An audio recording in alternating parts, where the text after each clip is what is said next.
As the department that leads America's foreign policy, all members of the U.S. government should be familiar with the Department of State and their mission. And more specifically, as mostly members of the Department of Defense that are here in the room, we conduct a significant amount of America's foreign policy. We ought to strive to better understand how our State Department partners are doing their work. Today's discussion is designed to allow you to do just that. We're going to learn a little bit about how the State Department does their business and who they are and how they're organized, as well as we're going to talk a little bit about the folks that you're most likely to engage with downrange, that is, the officers of the Foreign Service. Our speaker today has been a member of the Department of State for over 20 years. Mr. Terry Mobley currently serves as the Diplomacy Chair at the U.S. Army's Commanding General Staff College. He's a career Foreign Service officer with stateside assignments in Washington, D.C., as well as with the U.S. Air Force, and overseas tours in China, Indonesia, Laos, and Thailand. He's served in multiple assignment areas to include management, consular, political, law enforcement, counterterrorism, and most interestingly, he served as in our consulate at Wuhan, China, which you may be familiar with in the news over the past couple years. Mr. Mobley holds a Master's of Public Administration and Bachelor's in Arts in Criminal Justice and History from the University of Arkansas at Little Rock and a Master's of Asian Studies from Florida State University. He's also earned Chinese language and cultural certificates from Beloit College. No stranger to professional military education, he's a graduate of the Air War College, where he earned a Master's in Strategic Studies and was recognized for his academic excellence, having received the Commandant's Award, the General Charles G. Boyd Award, and the Air War College's Research Excellence Award. Here to educate us on the Department of State, please welcome Foreign Service Officer Mr. Terry Mobley.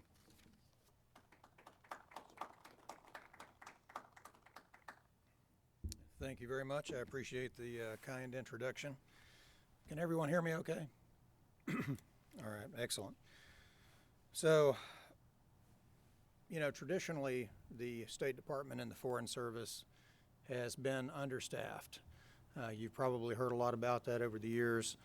I came in actually in January 2002 under President George W. Bush when Colin Powell was Secretary of State. And that was during what they called the Diplomatic Readiness Initiative, when they were trying to ramp up Foreign Service officer numbers and to make up 4 years of basically attrition without any real new hiring. So that's the time period when I came in. Go ahead and go to the next slide, please. So the Department of State, some of you may know, was the first cabinet agency. It was created in 1789. It was actually originally referred to as the Department of Foreign Affairs, which a lot of us would say makes a lot more sense probably than the Department of State in some regards. But when it was first created, it actually had some domestic responsibilities as well as the foreign affairs responsibilities. And those included some census responsibilities and then housing the seal of the United States. Very quickly in the same year, they jettisoned some of those domestic responsibilities, and the name was changed to the Department of State, and that has stuck. In terms of the Department of State and its role as the lead foreign affairs agency, this all really derives from the administration, the president, the executive, having the power to make treaties, to interact with foreign nations, and you'll see this in Article 2, Section 2 of the Constitution. This requires, of course, the making of treaties and the appointment of ambassadors and consuls and ministers and so forth. Does require the consent of the Senate, but that's a power that rests, though, with the president. And the broader foreign policy responsibilities are derived from that.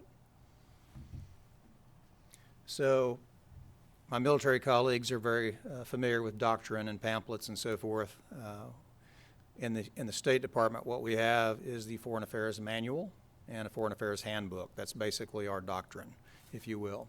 There's a lot of standard operating procedures that fall kind of outside of that, but that gives you the general sketch of how we go about our business. Everything from managing an office to retiring papers after a certain period of time to how you communicate with foreign nations, as far as things like how you issue a passport or a birth certificate, anything like that, how often you visit a U.S. citizen prisoner overseas. All those sorts of things are found in the Foreign Affairs Manual.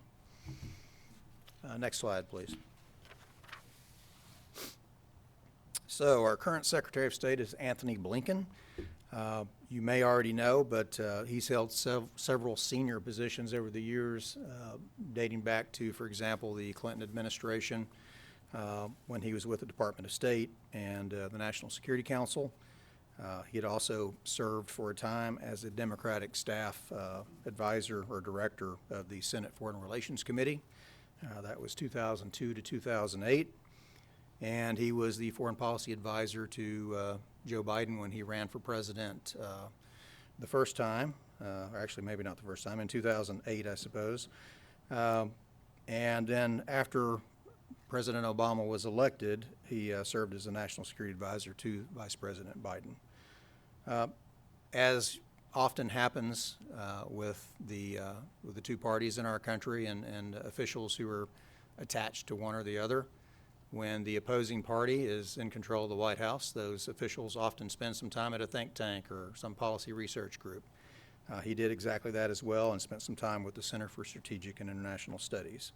So he's got a lot of experience, and I'll say that traditionally the Secretary of State role has been seen as a stepping stone to the presidency. That was more true, I would say, in our earlier years as a republic as compared to recently. But if you think about it, Thomas Jefferson was the first Secretary of State. You had Monroe, Madison, Buchanan, Van Buren, all served as Secretary of State and then went on to the presidency. So that just gives you an example of how important the position is. So apart from being the lead foreign policy advisor to the president and leading the State Department, one thing you'll always see if you look at U.S. State Department planning documents or if you listen to speeches from senior State Department officials, often near the top of priorities is going to be U.S. interests and citizens abroad. And I can't overstate that. I've worked on planning documents domestically and overseas, and U.S. citizen services always rises to the top. So that's just something I want to point out from the start. Next slide, please. So this is the actual mission statement for the Department of State, noting that it leads America's foreign policy, diplomacy, advocacy, and assistance. Now, there are many others that are involved in foreign affairs for the U.S. government. We'll talk about the fact that there are foreign service officers, not just with the Department of State, but with several other agencies as well a little later.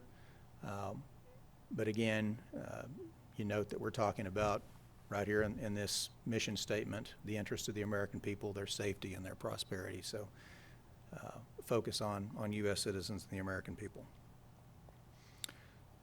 So some terminology my military colleagues will be very familiar with. When you think about what foreign service officers do overseas, most of that is at the tactical and operational level. I would say when you're mid-career and you're back in Washington for an assignment, that's probably when you're most likely to be engaging in some policy level work. That was true for me. It wasn't really until my last assignment in Washington that I was in the type of position that had me involved specifically in policy making and attending regular National Security Council meetings and so forth. So, as I said, generally that's mid-career or above, where foreign service officers are kind of back in Washington and more likely to be involved in policy work. Next slide, please. So this is the fiscal 22 President's budget request. So from last cycle, this just gives you an idea of what the Department of State and USAID budget, this is the Foreign Affairs budget, looks like relative to the Department of Defense. It's pretty small. And like I said, I think traditionally the view among many is that the State Department has been understaffed and underfunded. There's been kind of ebbs and flows there. But historically, that's certainly true. One thing I'll note about the Foreign Service is that it has changed dramatically over time. If you look back pre-1924, you had a period where the department had so little funding that when officers were sent abroad, they essentially were well-off individuals who had lobbied for the positions, and they had the money to support themselves overseas. So they were essentially funding their own housing and so forth. This was pre-1924. And a lot of the people who sought foreign service officer diplomatic positions were seeking them for reasons of prestige, really. So again, 1924, you had the Foreign Service Act. This was called the Rogers Act, intended to professionalize the Foreign Service, make it a meritocracy. And you started seeing major changes then with how officers were selected based on an examination system.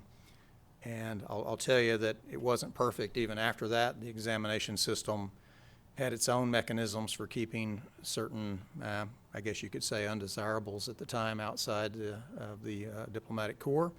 One of the means of doing that was to test applicants on their knowledge of Greek and Latin, which were required courses at Ivy League schools, but not at most state schools. So that was kind of a neat little way of making it an Ivy League club. And that, of course, changed later on. I'll read something to you. This is pre-1924 that I think is interesting, and this, Rod mentioned that I had served in Wuhan, China, my last overseas assignment. This is actually an article from the Chicago Tribune about the consulate in Wuhan, China, which is in a district called Hankou.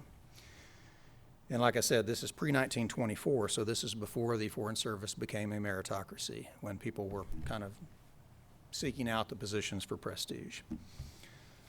So this says, Dr. Levi Wilcox of Champaign, Illinois, who was appointed today consul to Hankou, China, Wuhan, was a member of the State Central Committee, and his appointment is due to the direct influence of the National Republican headquarters. The consulate in Hankou has been used for the last 6 months as a sort of buffer at the State Department. Whenever aspirants for positions began to exercise their pull too vigorously, they were always offered the Hankou consulate, and after investigation into the charms of living in that desolate place, they invariably declined it. This process was gone through with countless individuals. The place has been declined so often that the department was surprised when Dr. Wilcox agreed to accept it. His appointment was made out with some reluctance because Hankou has proved to be the best discourager of consular aspirations yet discovered. And now that it is gone, it will be necessary for the department to hunt up another bare bone with which to disgust the hungry army of office seekers. So, again, this kind of goes back, this was Chicago Tribune, 1897. So we've had a consulate in Wuhan, China since 1863. Used to have U.S. naval gunboats going up and down the Yangtze River to protect what at our time were our trade interests at the ports there. So a long presence. Actually, during the Japanese attack on China during World War II, the embassy actually moved for a time to Hankou, to Wuhan. So for about a year, that was the U.S. Embassy's location as well. It was shut down in 1949 when the communists took over. It was reopened in 2008, and it's still, frankly, in the process of fully reopening. But I thought that was an interesting article and kind of gives you an idea of how folks entered the Foreign Service pre-1924. All right, next slide, please. All right, so this is a very telling slide. If you look at the kind of the gold portion, this is locally engaged staff at our overseas embassies and consulates. And if you think about diplomatic corps from other countries, most of them rely on some local staff, maybe for drivers and janitors and things like that. But not all of them rely as heavily as the U.S. does really to function in all sections of an embassy or consulate, in unclassified functions, of course. So we are heavily reliant upon locally engaged staff. I would argue that they're worth their weight in gold, so this is probably the appropriate color here on the screen. I found that it would be very difficult for the U.S. to be nearly as effective as we are in implementing our foreign policy without locally engaged staff overseas. So Foreign Service officers, Foreign Service here includes both officers and specialists. They enter the department in different ways. Foreign Service officers go through an examination system When I joined, it was a two-part system, basically a day-long written exam, day-long oral exam, and then you had your national security background investigation and your worldwide medical clearance. For Foreign Service Specialists, they truly come in as specialists, as experts already in the fields they're applying for, and they apply essentially like a normal job application process based on their experience, and they do things like manage the department's information technology systems, handle human resources overseas, finance, procurements and contracts, those sorts of things. And of course, you also have diplomatic security, and a lot of former military, a lot of former police officers actually joined diplomatic security. I'd say easily half of the diplomatic security agents that I've worked with overseas were former military. Now, in terms of numbers, there's around 8,000 Foreign Service officers at the State Department. These are, again, generalists, and close to 6,000 specialists, making up that 15%. Can't understate the value of the civil service.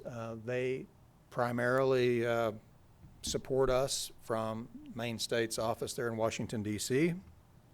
So if you look around at the different bureaus in the Department of State, some have a pretty sizable Foreign Service presence. Some are almost entirely civil service supported. But very, very valuable support that they provide. And then, of course, contractors as well. State Department relies on a significant number of contractors domestically. The EFM, this is eligible family members. So when Foreign Service officers are posted overseas, most embassies and consulates will try to have a few positions available for spouses, for relatives of the officers that are posted there. I'll give you an example. My wife worked in the Consular Section at the embassy in Jakarta, Indonesia for 2 years, and she worked in the Regional Security Office in Laos when we were there. So there are opportunities for family members to work at the embassies and consulates as well. One other thing I'll add about locally engaged staff. Depending on the country you're working in, they often get a lot of grief from their host governments. If it's a host government that's not particularly friendly towards the United States, then the local staff can and do suffer from some harassment and so forth. So that does happen. Again, I think we don't always give them enough credit for what some of them have to go through to work for the U.S.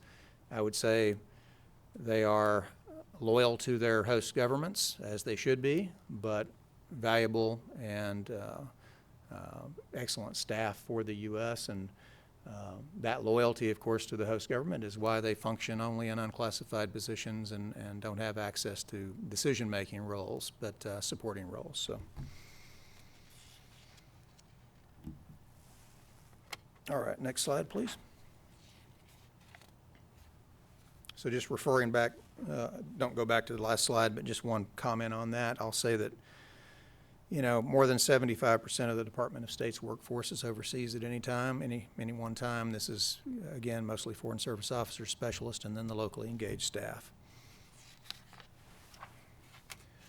So stateside interagency coordination, that's one of the reasons that I'm here. That's why Foreign Service officers are sent for training at places like the Air War College, the Army War College, and why we're posted here to teach courses that are focused on our agencies. So when it comes to interagency coordination stateside, there's a great deal of informal, I would say, coordination that takes place, kind of, again, tactical operational level coordination that takes place stateside, both civil servants and Foreign Service officers with the other agencies. But at the formal level, at the policy level, a great deal of the coordination takes place through formal National Security Council processes. And, at the level of, say, an office director or a deputy assistant secretary, you're talking usually about a interagency policy coordination meeting. Once you get up to the IPC level that's cited here, the attendees are usually either deputy assistant secretary or higher, assistant secretary.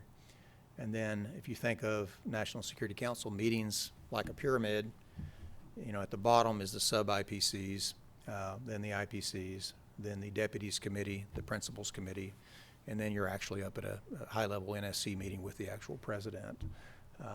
So that's generally how they go. And if you're working on policy back at state, or if you're working with another agency and you're attending these or preparing your principals to attend these meetings, you might be preparing an annotated agenda or a briefing checklist for that principal to attend these meetings. And for me, it was usually preparing something for my deputy assistant secretary, or if I was representing the bureau, going forward and sharing what we were doing, what we were planning to do, and coordinating that through the IPC or sub-IPC with the other agencies represented in the room to make sure everyone was on the same page and that we were well coordinated. All right, next slide, please. All right, institutional culture. We're going to have a slide following this that actually was out of an article written by an Army Lieutenant Colonel, I believe, and a Foreign Service officer that puts this in kind of visual representation. But generally, Foreign Service officers, the State Department, are expected to be adaptable. Generally, FSOs don't see the world in black and white. It's kind of various shades of gray. You know, they're trained in foreign languages, and as part of that foreign language training, they're also studying area studies, so as a side course associated with their language studies. So they, you know, should be aware of the cultural issues, the political and economic issues in the countries that they're going to be assigned to. And in many cases, because they submit a bid list, these are countries that they have a specific interest in serving in. So it's not just a place necessarily that they're sent to without their input. I've never served anywhere that I didn't frankly select, didn't have on my list of potential assignments. Foreign Service officers spend usually 65% of their careers overseas. I'm at the 21-year mark now, and I've spent, I think, 63% of my time overseas, China, Laos, Indonesia, and Taiwan. And like the military, our rank is in person, not in position. It's an up-or-out system. You know, the previous slide was about interagency cooperation, and I'll just say that there's a few things that are prized, I would say, in the State Department among the Foreign Service. Interagency cooperation is one of them. Writing ability is another. FSOs, particularly those that serve as reporting officers, and when I say reporting officers, I mean political and economic officers who basically function like our journalists, if you will, overseas, reporting back to Washington, are usually outstanding writers. And then if you have policy disagreements, whether that's overseas or back in Washington, usually those disagreements, those competing interests are hammered out between the chief of mission, which is the ambassador, or through that Washington policy process we talked about with the NSC meetings and so forth. So when Foreign Service officers are first selected and hired, they come into what's called an A100 course. It's kind of a boot camp for diplomats, minus any physical requirements. So when I came in, I think it was a 7-week course, and I would argue that it's probably the only general kind of diplomacy education that you're going to receive with the State Department. So that's kind of a general diplomacy course, an introduction to diplomacy. And after that course is completed, then they have what's called Flag Day when your first assignment is given to you, and they basically hand you a country flag and tell you where you're headed.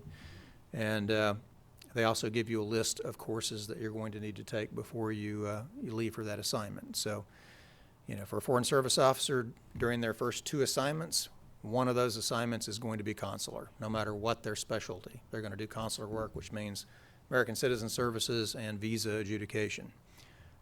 So they're going to do that for either 1 or 2 years. So they're going to take a consular course, which is usually a 5 to 6 week course. They're going to take a language course if they don't already have the language for the country they're assigned to, and some other courses on security and so forth. But my point is, for every assignment, the department, through the National Foreign Affairs Training Center, is going to provide training to that officer before they embark on their assignment, language and specific job training. Next slide, please. So this is the image I mentioned about the clash of cultures, if you will, between the Department of State and the Department of Defense. Of course, there's some stereotypes here. I don't have long hair, and I didn't wear my pinstripes today. And I would argue that, I've been in for 21 years. I've never noticed Foreign Service colleagues showing up late for anything. Generally, they show up early and scope out the location and the room and kind of know the lay of the land. So kind of have this advance work in mind, if you will, even when it comes to not preparing a meeting for someone else, but even for their own personal meetings and presentations and so forth. So that one I would disagree with, but certainly diplomats, if they want to have long hair, they can. So that is a difference that does show itself at some points. And back to what we were talking about earlier, I would say Foreign Service officers do tend to think more in the gray, if you will, as opposed to everything being black and white. So that is definitely true in my view. One other thing I'll say that relates to this, you've all probably taken the Myers-Briggs personality type indicator at some point in your careers. I think I've taken that 3 or 4 times with the State Department. And first time was when I first joined, when we were in A100, and they posted the results to a board, basically showing how many fell under each one of the 16 personality types. And I remember, I think it was me and one other person that were ISTJs, which happens to be the most common personality type among military officers, but I think is the least common personality type among Foreign Service officers. Foreign Service officers are overwhelmingly extroverted, I would say, in my experience at least, and certainly based on the 97 folks in my class and what I've read, that seems to hold true. All right, next slide, please. All right, so Foreign Service officers work out of U.S. diplomatic missions. Embassies and consulates are the official representation of the U.S. to that foreign country. And they are intended to serve as the conduit for all our official contact between the two countries. Now, sometimes that doesn't work out perfectly, and you'll have some other agencies that aren't coordinating well and reach out without notifying the State Department or the embassy or a consulate, and that can be a unwelcome surprise at times, but it does happen. As I mentioned, we represent and promote U.S. interest in the foreign country, and anything you can think of that could come up between two countries, we're involved in one form or another. Supervising and coordinating U.S. programs and activities. I'll give you an example. When I was in Jakarta, Indonesia, I was director of the International Narcotics and Law Enforcement Affairs Office there. We had law enforcement and also funded from another bureau, the Counterterrorism Bureau, some counterterrorism programs that were run out of my office. And we also had many grant-funded projects that we oversaw as well. And if my USAID colleague was here, he would tell you about all the foreign assistance that you see out of embassies around the world. And Jakarta is one of those that actually does have a fairly large USAID presence. So Foreign Service officers overseas, they make recommendations that impact policies and programs. That's in the form of usually cables that are going back to Washington and the rest of the interagency. So, if I'm overseas in Jakarta and I write a cable about a specific topic, depending on the subject matter, I will copy that cable to other agencies in Washington that have some equities involved. So anyway, and those cables really do have an impact on discussions at the NSC and with the department. And that gets back to writing being a prize skill in the Foreign Service. If you know how to report back in a concise and persuasive way, you can really have an impact. It's noteworthy that your senior leaders, your principals, aren't going to read. They're not going to read a 20-page reporting cable. It's not going to happen. So the way State Department cables look, you usually have a summary paragraph, and then you might have a small number of paragraphs beneath that, 4 or 5, 6 maybe paragraphs. whether that's describing a meeting with a host government official or some political or economic issue or what have you. But senior leaders really want to be able to look at that summary paragraph and get what they need out of that, because they're usually very pressed for time. And, reporting officers cover all manner of things. We mentioned political, economic, societal here, but anything you can think of that's important for Washington to know, that's being reported back. And then lastly on here, which is really always of most importance with the State Department, is U.S. citizen interests. So when you think about that, you're talking about passports, you're talking about notarial services, birth certificates, visiting prisoners, searching for missing Americans overseas, welfare and whereabouts cases, victims of crime overseas, all those sorts of things. I'll tell you a little funny thing. When I told a few friends that I was coming to Leavenworth for this assignment, I was in Wuhan. I had been in Wuhan before, a few years before, and when I talked to them, I was telling them about all these prison visits that I was having to go on, traveling by high-speed train all over central China to visit U.S. citizen prisoners. And they got so used to hearing me reference these prison trips that when I came to Leavenworth, they asked me, "Are you going to be working at the prison or at the Command and General Staff College?" So anyway, next slide, please. So I'll say one more thing, and it kind of relates back again to the last slide, but embassies and consulates.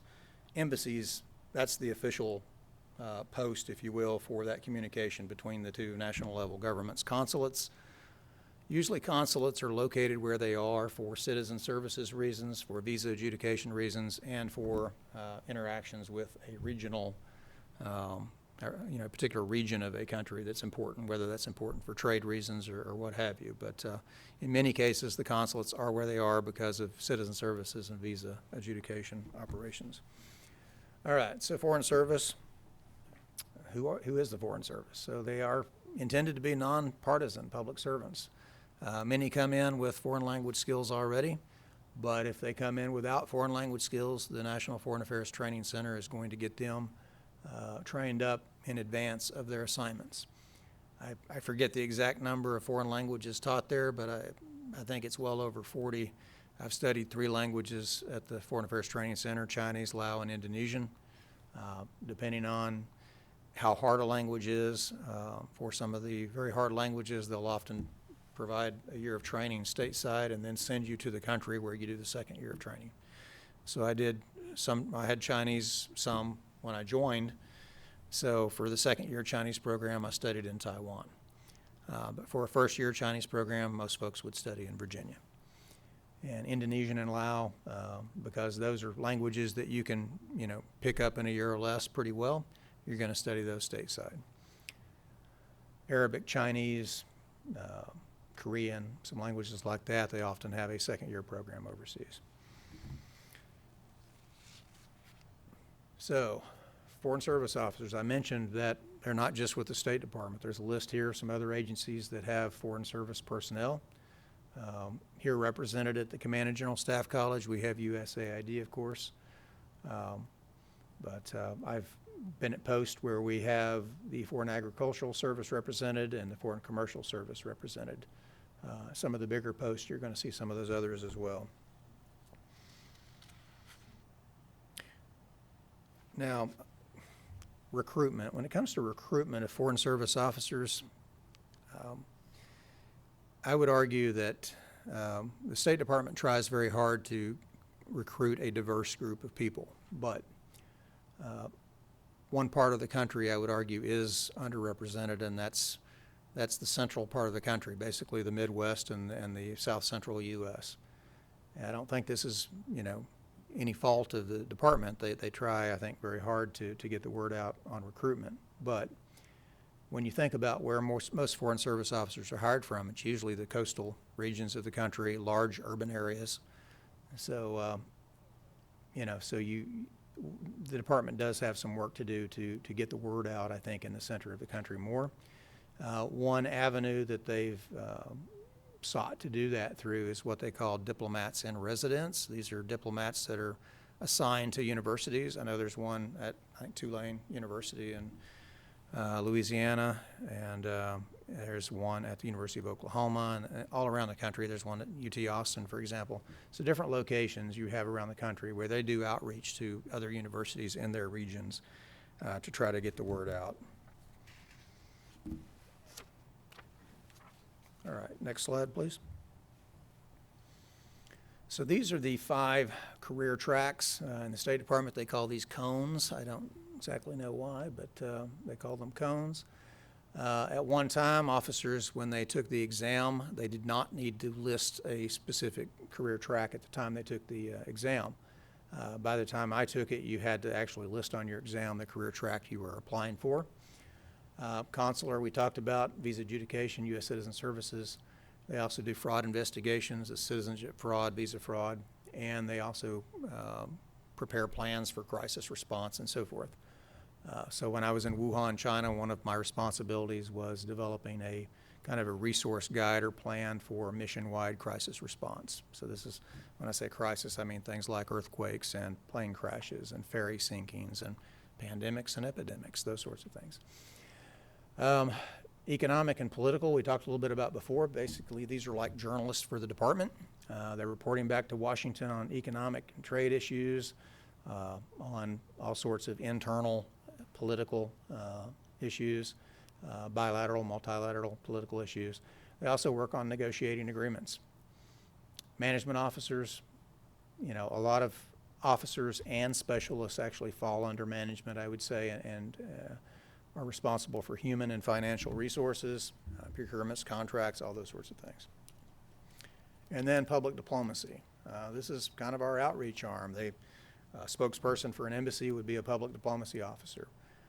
They do speaking engagements. They invite speakers from U.S. universities, businesses, and so forth to go abroad and speak.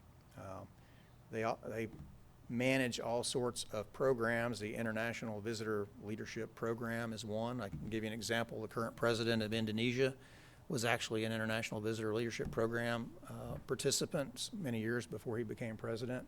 This is, of course, Joko Widodo of Indonesia. So important program. When it comes to inviting visiting speakers, I would say one unique thing about the U.S. is they don't just invite folks that are going to come over and always share a positive message of the U.S. They don't try to hide a person's views. So if you had an American academic who has written some things critical of our current government, for example, he or she could very easily be invited to speak overseas. And in many cases, these are people I completely disagree with. But one thing I do agree with is not trying to hide our warts and to allow people to speak freely, no matter what their view. I think that's important, and I think that says something about our country, that we have a thick enough skin that we can invite guest speakers that may have some critical things to say about us. So I think that's actually a positive thing.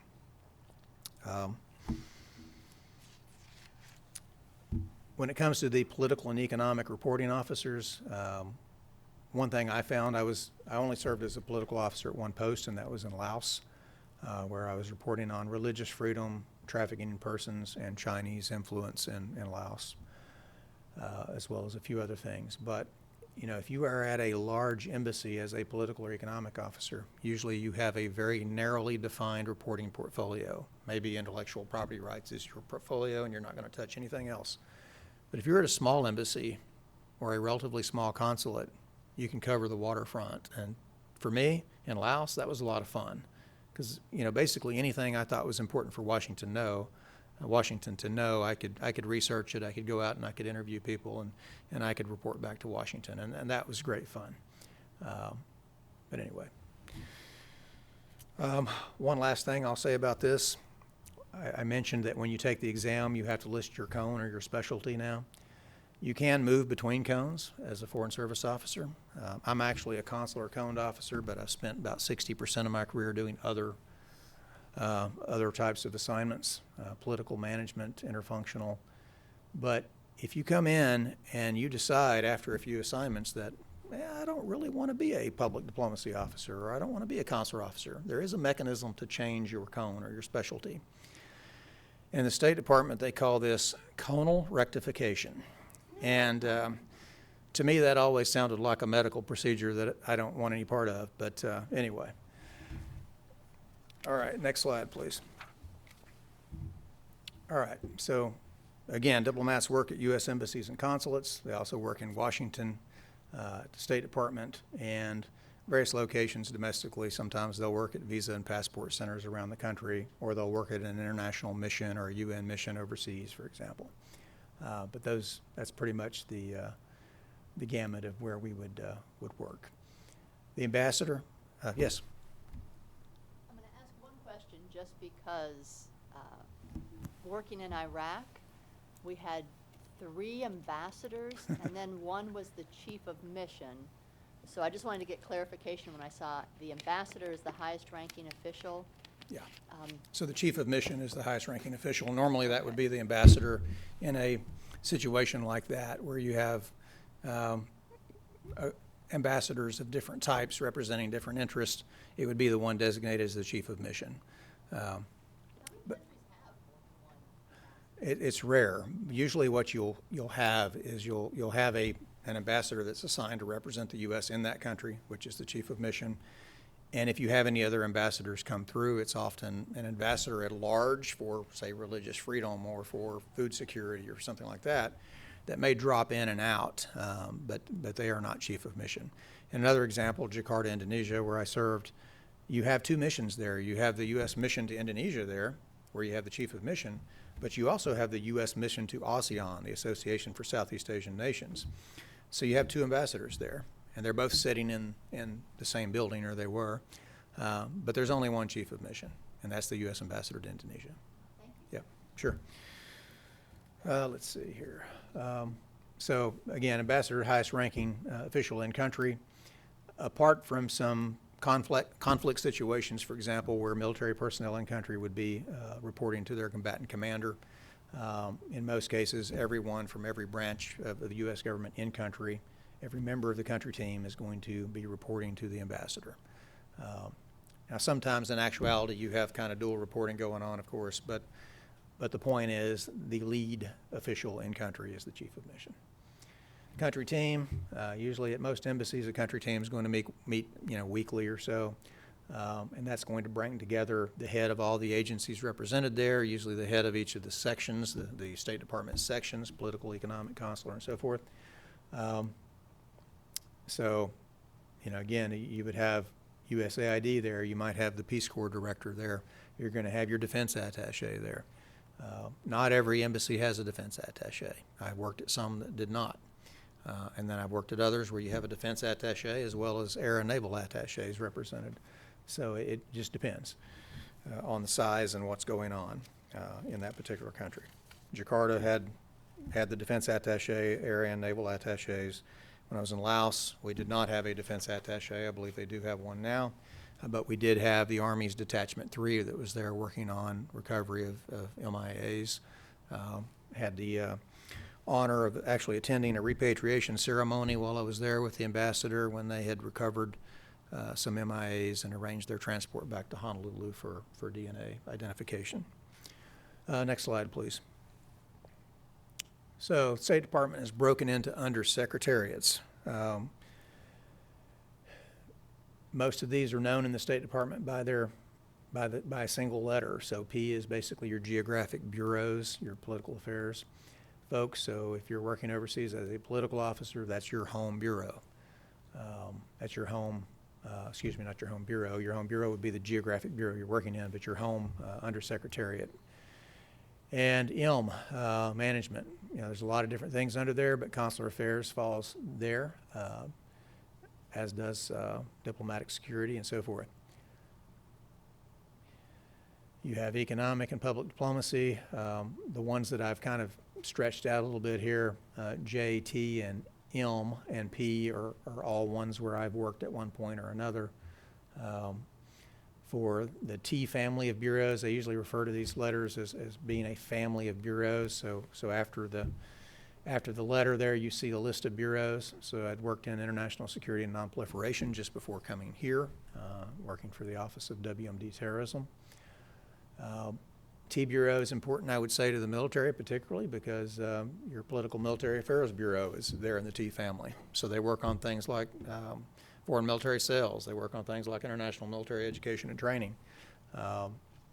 Some important overlaps there. And then the J family, of course, International Narcotics and Law Enforcement Affairs, which I represented in Indonesia, is part of that grouping of bureaus. And then F is basically your financial resources. So generally, any bureau is going to be working a lot with F when we're working on putting our budgets together and making budget proposals and so forth. Under M, I'll say again, you see the Foreign Service Institute. That's what it's traditionally been called, but that's the longer name is the National Foreign Affairs Training Center. It's in Arlington, Virginia, named for George Shultz. And that's where we study foreign languages and where we prepare for each of our assignments. So Foreign Service officers, I mentioned, were generalists. So if you come in and you don't have a law enforcement background, but you're going out to work in a law enforcement programming position, you're going to take basically a INL, International Narcotics and Law Enforcement course to get you up to speed basically on how you're managing those projects and programs. You're going to take some budgeting courses where you know how to manage a budget at post because you're going to be receiving specifically funding for international narcotics and law enforcement efforts. And then there's, of course, additional coursework that you would take, at post. Sometimes that's renewing maybe a certification you've already had to be a grants officer or grants officer representative. Next slide, please. All right, so this shows the State Department bureaus. Again, this is all under the P family, political affairs, where our geographic bureaus sit. So you can see there in brown with China all the way down to Australia's EAP, the East Asia Pacific Bureau. In DOD, you have NORTHCOM and SOUTHCOM. We have everything above and below the United States is called Western Hemisphere Affairs. For the most part, there's quite a bit of overlap here between the combatant commands and our geographic bureaus. There is some difference, though. You have Indo-PACOM now. We still have East Asia Pacific Bureau and kind of the South Asia area where you have Pakistan and India as separate bureaus, where you've kind of combined them into Indo-PACOM, for example. So, and that's a little more apparent on this next slide. So let's go ahead and go to the next slide. So this is a little bit old because it doesn't indicate Indo-PACOM here, but you can see down below where it has the State Department regional bureaus, and up top where you have the combatant command. So once you take the South Asia piece and add that to PACOM, you essentially have your Indo-PACOM combatant command there. So a few differences here and there, but for the most part, quite a bit of alignment between our regional bureaus and the combatant commands. All right, next slide, please. All right. So Foreign Service, just a little bit of a recap, but we're in just about every country around the world, carry out the foreign policy of the U.S. One of the most important things is building relationships with officials and citizens in other countries and letting Washington know about things before they find out from CNN or what have you is a big part of what we try to do. And the ever-present and most important among those is promoting and protecting American interests and values and so forth, so, and our citizens overseas. Let's go ahead and go to the next slide, please.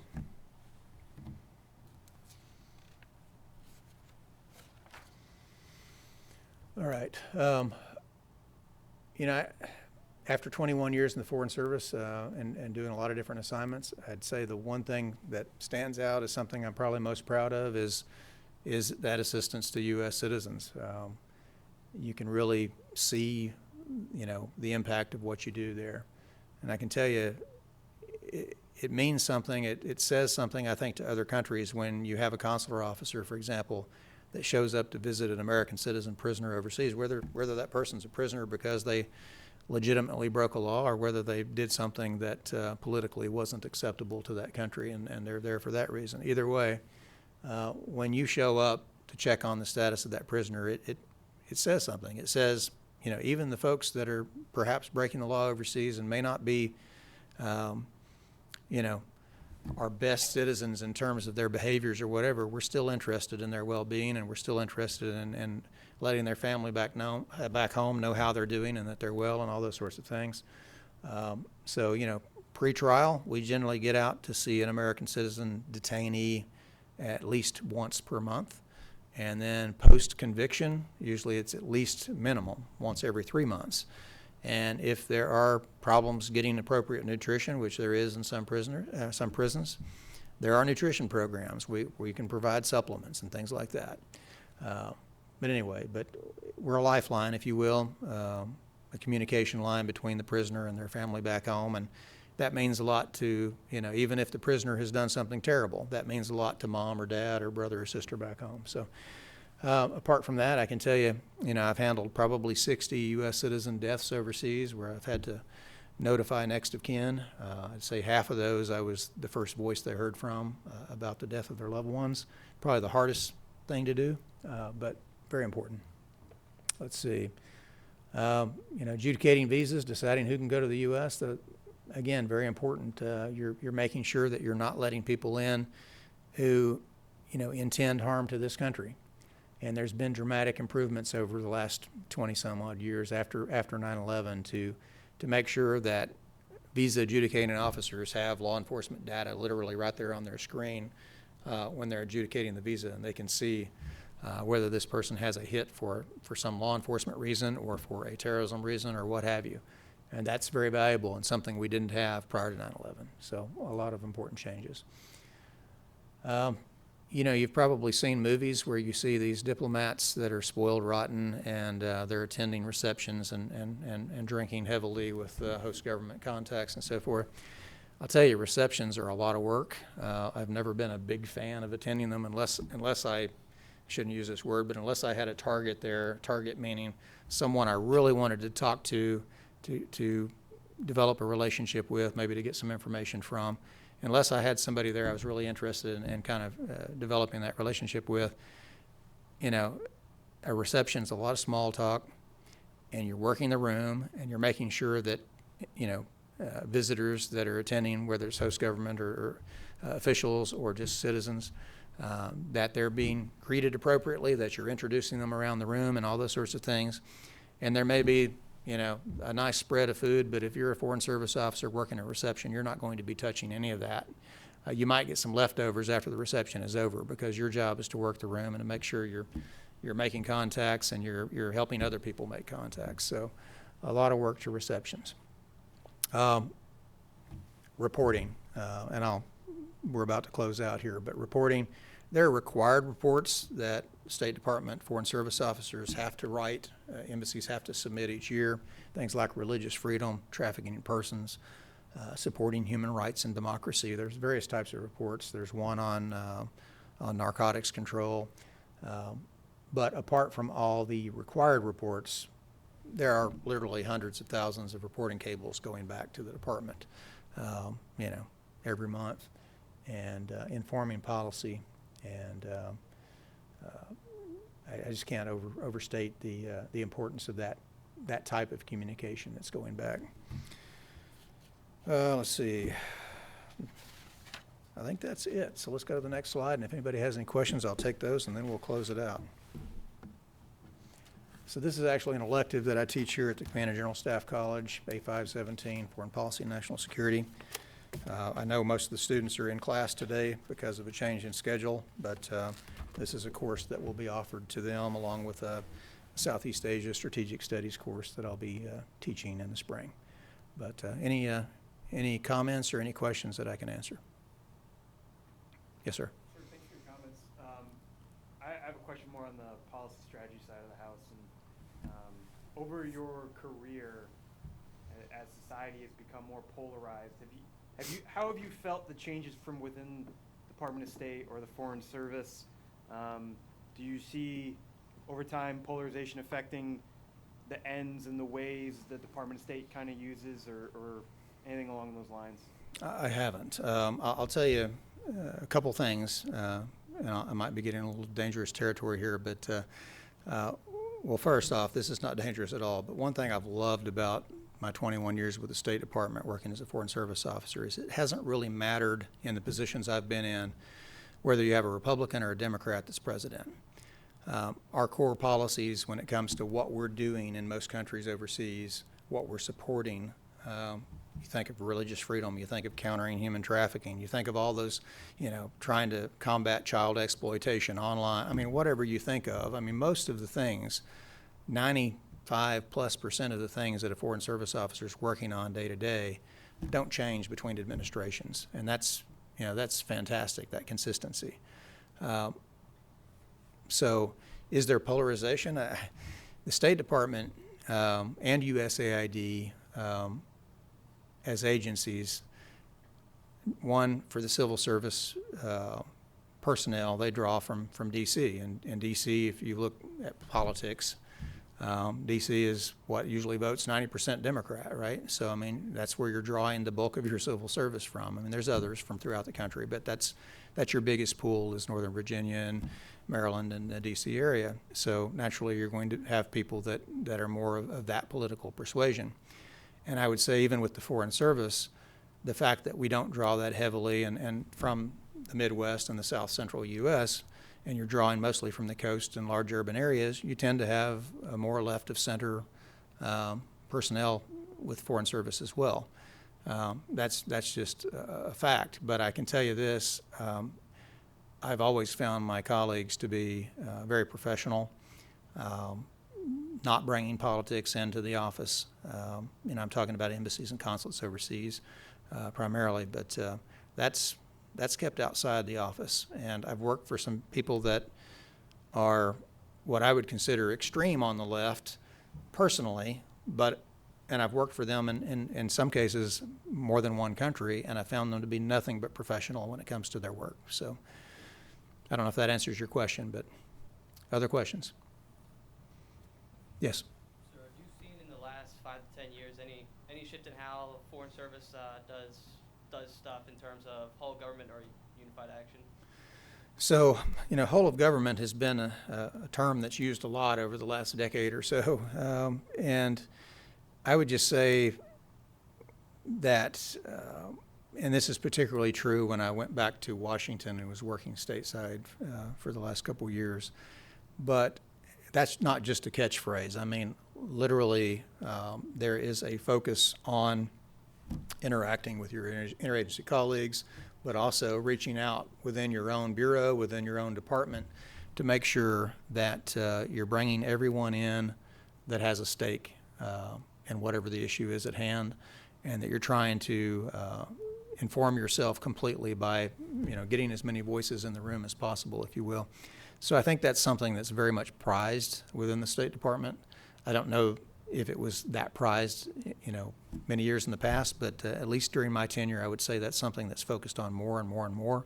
And it's something that's highlighted in evaluations, performance evaluations. So it's part of the core precepts that we're judged on when we're promoted. And I can tell you, you were talking about polarization and so forth, but one other thing they've just added in the last couple of years to the core precepts that Foreign Service officers are judged on when they go before promotion boards is diversity and inclusion. This is something that I think pretty much across the government they're focusing on more. In the last office I was in, we did a lot of outreach to underrepresented groups, not necessarily here in the Midwest and the South, but groups that traditionally have not been well represented in the Foreign Service. So at least we're raising awareness and letting them know about the career opportunities. All right, thank you very much. Thank you, Professor Mobley. Thanks, sir. Appreciate it. Once again, thank you all for attending. We hope to see you on 15 December where we'll learn about USAID. Thank you.